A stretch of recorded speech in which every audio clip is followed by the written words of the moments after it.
She told her boss, "My boyfriend pays all my bills while I sleep with you. It's perfect." His secretary heard and told his wife.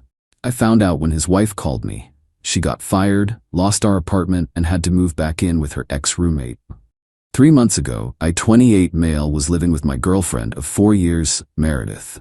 Today, she's sleeping on an air mattress in her old roommate's living room, and I'm in a new apartment with an actual view of something other than a dumpster. But I'm getting ahead of myself. Meredith and I met at a friend's birthday party. She was charming, ambitious, worked in marketing at a tech startup. I was immediately drawn to her confidence. We moved in together after 2 years, split the rent on a decent one-bedroom in the city. Life was good. Or so I thought. The first red flag? Her sudden promotion 6 months ago. She went from junior marketing associate to senior account manager overnight.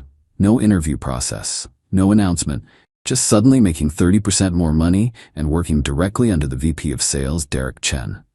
"Baby, this is huge for us," she said that night, popping champagne I'd bought for our anniversary the week before. "Derek says I have real potential. He's going to mentor me personally." I should have known, but I was happy for her. Proud, even. The late nights started immediately. Client dinners, strategy sessions, networking events. Always with Derek, always ending after midnight. She'd come home smelling like wine and his cologne, something expensive and obnoxious that lingered in our bedroom. "You're being paranoid," she'd say when I asked questions. "This is how you advance in corporate. You wouldn't understand." That stung. See, I work in IT infrastructure. Not flashy, but it pays well. Well enough that when Meredith suggested I cover more of our expenses so she could invest in her wardrobe for her new role, I agreed. Soon I was paying our full rent, utilities, her car payment. She covered groceries. Sometimes. The turning point came on a Tuesday. I'd taken a half day to go to a dentist appointment that got canceled last minute. My gut had been screaming at me for weeks, so I decided to do something I'd never done before. I went to her office to surprise her with lunch. The receptionist knew me, gave me a friendly wave. I was heading toward her section when I saw Derek's office. The door was closed, but I could hear their voices. I couldn't make out the words, just the tone. It was a low, intimate murmur, punctuated by her laughter, a soft, private sound I hadn't heard directed at me in months. I stood there for a minute, feeling like a fool. Then I saw them leave his office together. He put his hand on the small of her back, a gesture so casual and familiar it made my stomach clench. They walked right past the hallway I was in, completely absorbed in their own world, heading for the elevators. They never even saw me. I didn't need to hear a confession. I'd just seen it. I backed away slowly, made it to the elevator, and went home. That night, she came home at 11 p.m., chattering about a brutal strategy session. "How was your day?" she asked, already scrolling through her phone. "Fine," I said. "Quiet." She didn't even look up. I spent the next week in a fog, kept replaying that image in my head. Started noticing things I'd ignored. How she'd angle her phone away when texting. How she'd shower immediately when she got home. How she'd stopped initiating any physical contact months ago. Then Natalie Chen called. It was a Wednesday afternoon. Unknown number. I almost didn't answer. "Is this Jason Torres?" Her voice was steady but cold. "Yes, this is Natalie Chen, Derek Chen's wife. I think we need to talk about your girlfriend and my husband." My stomach dropped. "I'm listening." "My husband's secretary, Patricia, has been aware of some unprofessional behavior. Yesterday she came to me directly. She overheard Meredith bragging to a coworker about her arrangement with Derek." I sat down hard on my couch. "What kind of arrangement?" "The kind where," and I quote, "my boyfriend pays all my bills while I get to have fun with you. It's literally perfect." Patricia was disgusted. She felt you should know, and she felt I should know. Silence. Then, "He's been careless for a while. I've had my own suspicions, but this is the proof I needed." We met at a coffee shop downtown. Natalie was exactly what you'd expect from a corporate lawyer married to a tech executive. Polished, precise, and absolutely furious beneath her calm exterior. This wasn't a woman with a pre-packaged folder of evidence. This was a woman building a case in real time. We compared notes. I told her what I saw, the late nights, the sudden shift in finances. She pulled out her phone and showed me screenshots of their company credit card statements she'd gotten access to. Derek had been filing their dinners as client entertainment, hotel rooms as team-building retreats. He's been doing this for years, Natalie continued. Different women, always subordinates. I've been gathering what I can for my divorce attorney, waiting for something concrete. Your girlfriend and his secretary just gave it to me on a silver platter. What do you need from me? She smiled. It wasn't pleasant. Nothing I can't get myself, but I thought you should know what's coming. Derek's going to be fired, his reputation destroyed. And Meredith, she's going down with him. How? Consensual relationships between executives and direct reports violate company policy. The fact that he fast-tracked her promotion, gave her raises, approved inflated bonuses, that's textbook quid pro quo. I'm meeting with the CEO and general counsel tomorrow. This will trigger an internal investigation. It might take a week or two, but trust me, they're finished here. She was right. 2 weeks later, 2 weeks of me sleeping on the couch and acting like everything was normal while she complained about a hostile work environment, Meredith came home in tears. Mascara running, hair a mess. They suspended us, she wailed, collapsing on the couch next to me. Both of us, pending investigation, that witch Patricia went to HR. Said Derek was showing favoritism. Can you believe it? I paused the office. What exactly did they say? Something about inappropriate relationships and policy violations. It's such crap. We were consenting adults. So you were sleeping with him. The crying stopped. She looked at me, calculating. It's not what you think, really, because I think you were having an affair with your married boss while I paid all your bills. Her face went white. Who told you that? Doesn't matter. What matters is that you need to leave. You're kicking me out? I'm about to lose my job. No, Meredith, you're losing your job because you were sleeping with your boss. You're losing your apartment because you cheated on me. See the difference? She tried everything. Tears, anger, seduction, even threatened to sue me for illegal eviction. Go ahead, I said. I'm sure a lawyer would love to hear how you can't afford rent because you lost the job where you were exchanging sex for promotions. She left that night, stayed with a friend. Came back the next day with her brother to get her things. Tried one more time to manipulate me. You're really going to throw away 4 years? She asked, clutching a box of her stuff. I didn't throw away anything. You did. Every night you came home smelling like another man's cologne. Her brother, Mike, at least had the decency to look uncomfortable. Come on, Mer, let's go. This isn't over, she hissed. But it was. Update 1. Remember how I said Meredith threatened this wasn't over? Yeah, she meant it. Once she was officially fired the following week, a switch flipped. The desperation set in. That's when I started getting fraud alerts. Cards I'd never opened in my name. She'd had access to all my information, of course. 4 years of living together, she knew my SSN, my mother's maiden name, everything. It wasn't a long-planned con.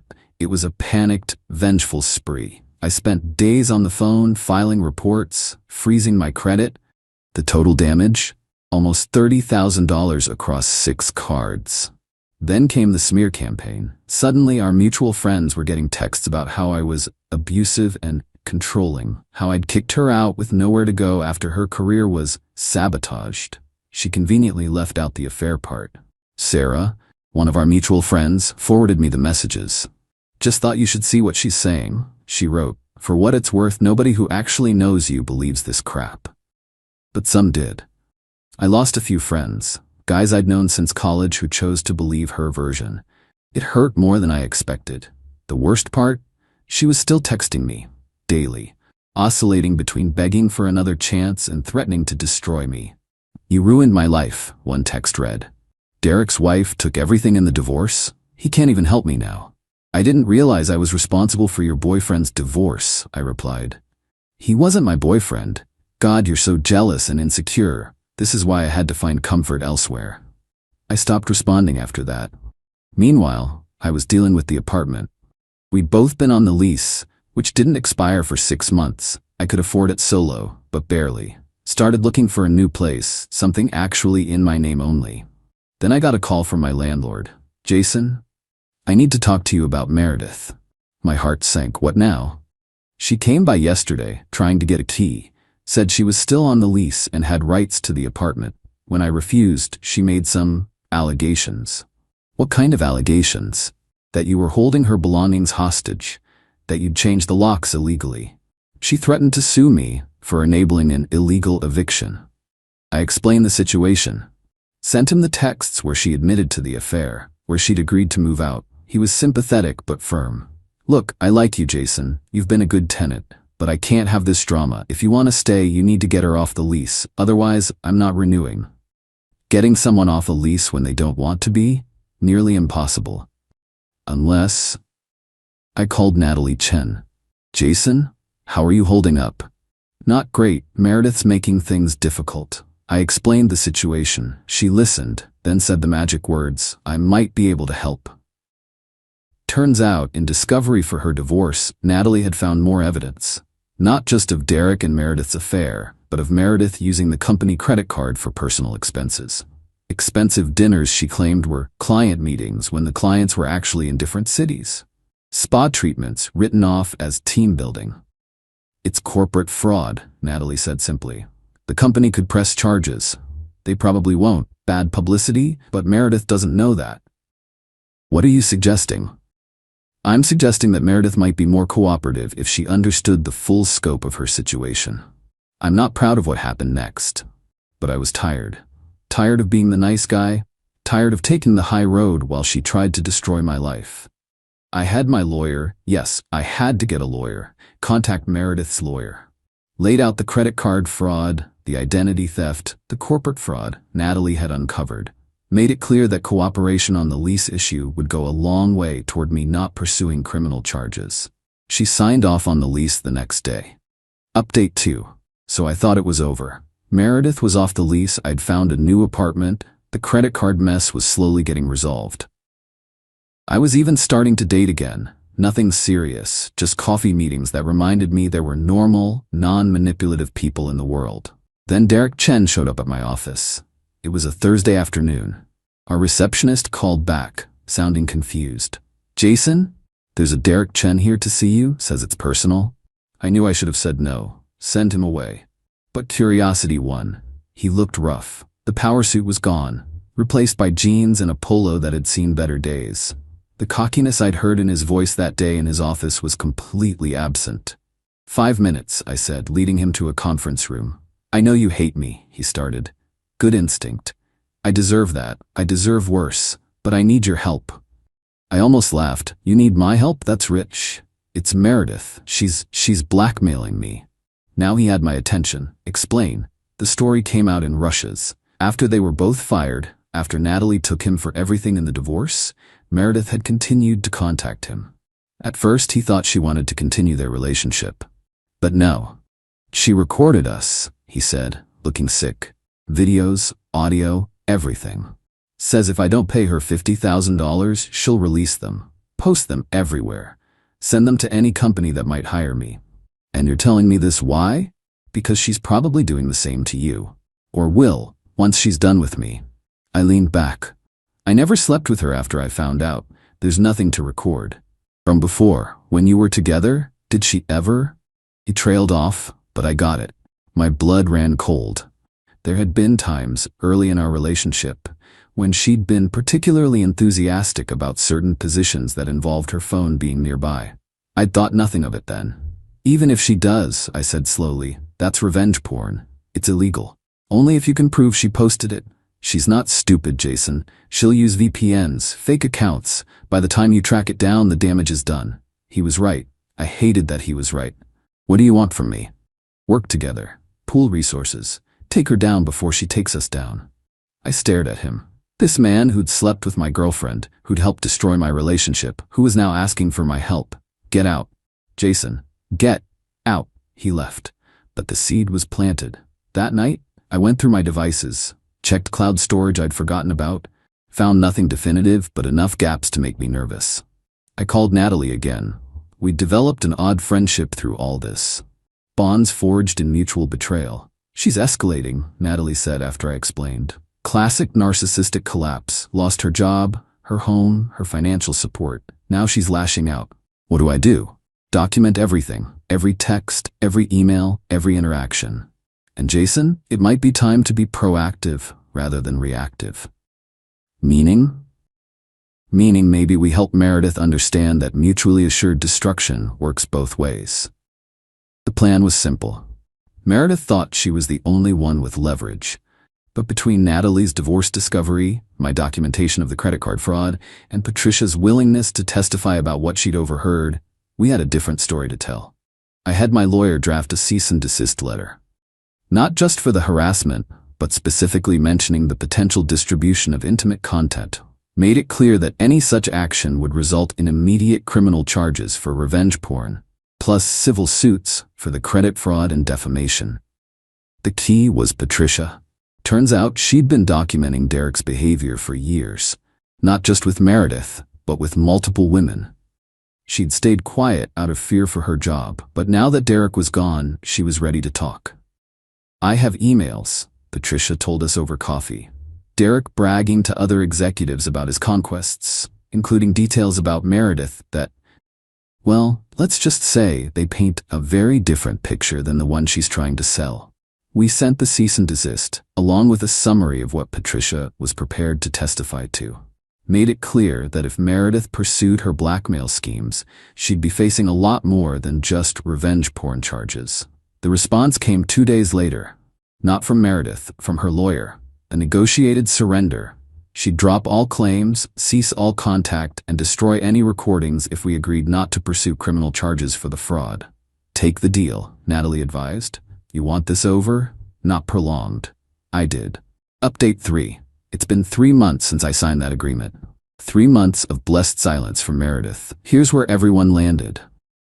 Last I heard, he was working as a consultant, code for unemployed executive. Natalie got the house, most of the assets, and full custody of their kids. He's living in a studio apartment, probably still wondering how his perfect life fell apart so fast. Zero sympathy from me. Patricia got a job as an executive assistant at a Fortune 500 company, with a 40% pay raise and a boss who actually respects her. She sent me a thank you card last month for helping her find the courage to speak up. Thriving, she made partner at her firm, partly thanks to the attention her handling of the divorce brought. We still grab coffee occasionally. She's dating someone new, a pediatrician who doesn't even have a secretary, she jokes. This is where it gets interesting. Remember that title about her moving in with her ex-roommate? Well, my friend Sarah works at the same coffee shop where Meredith's former roommate, Becca, is a regular. Small world, smaller city. Last week, Sarah overheard Becca on the phone, complaining about her nightmare roommate situation. Apparently, Meredith had shown up 2 months ago, begging for a place to crash just for a few days. Told Becca some sob story about her ex-boyfriend, me, sabotaging her career out of jealousy. Becca, being a decent person, let her move into the living room. Now, Meredith's been there for 2 months, hasn't paid a dime in rent, and recently got fired from her new job, a marketing position at a small firm that she'd gotten by lying about why she left her previous company. She keeps bringing different guys home, Becca was saying. Acts like she owns the place. I found out she's been telling people it's her apartment and I'm the one sleeping on the couch. I'm gonna have to evict her. The cycle continues, just with someone else's life now. As for me, I'm good. Better than good, actually. The new apartment is smaller, but it's mine. All mine. No lingering cologne smell. No mysterious charges on my credit cards. No coming home to an empty bed and lies. Started seeing someone new last month. Her name's Amy. She's a nurse and she thinks people who cheat are emotional terrorists. Her words, not mine, but I'm not disagreeing. The trust issues are real, though. I check my credit report obsessively. I'm weird about sharing passwords. When Amy works late shifts, there's a part of me that wonders. It's not fair to her, and I'm working on it. Therapy helps. Last week, I ran into Mike, Meredith's brother, at the grocery store. Awkward doesn't begin to cover it. But he surprised me. He shifted uncomfortably, avoiding my eyes. "Hey man, look, about my sister. I know she put you through hell, yeah?" I waited. "It's okay, man." "It's not," he mumbled, finally looking at me. "For what it's worth, she's on her own now. My parents cut her off. They're done." "What happened?" I asked, genuinely curious. He sighed, the weight of it all on his face. "The thing with our grandmother. Grandma asked her to deposit a check. Mer deposited it straight into her own account, tried to claim it was a misunderstanding. It was the last straw. We parted with a handshake, no big apology, just a shared, uncomfortable acknowledgement of the hurricane that was his sister. He was just another person, caught in her path of destruction. I wish I could say this story has a neat ending, that Meredith learned her lesson, that Derek publicly apologized, that I got some grand moment of vindication. But life's messier than that. What I got instead was freedom. Freedom from someone who saw me as nothing more than a wallet and a safety net. Freedom from constant lies and manipulation. Freedom to rebuild my life on my own terms. The credit's mostly repaired. The friend group's split but stabilizing. The therapy's ongoing but helping. And Meredith? She's someone else's problem now. Becca's, specifically. Though probably not for much longer. Sometimes the best revenge isn't some elaborate scheme. Sometimes it's just stepping back and letting someone face the natural consequences of their actions. Meredith lost her job, her home, her relationship, and her reputation. Not because I plotted against her, but because that's what happens when you build your life on lies and manipulation. Would I do anything differently? Maybe. Probably should have trusted my gut earlier. Definitely should have questioned the sudden promotion. But you live and you learn. If you're reading this and recognizing red flags in your own relationship, the late nights, the deflection, the sudden changes, trust your instincts. Don't wait for someone else's spouse to call and confirm what you already know. And if you're a Meredith reading this, well, good luck with that.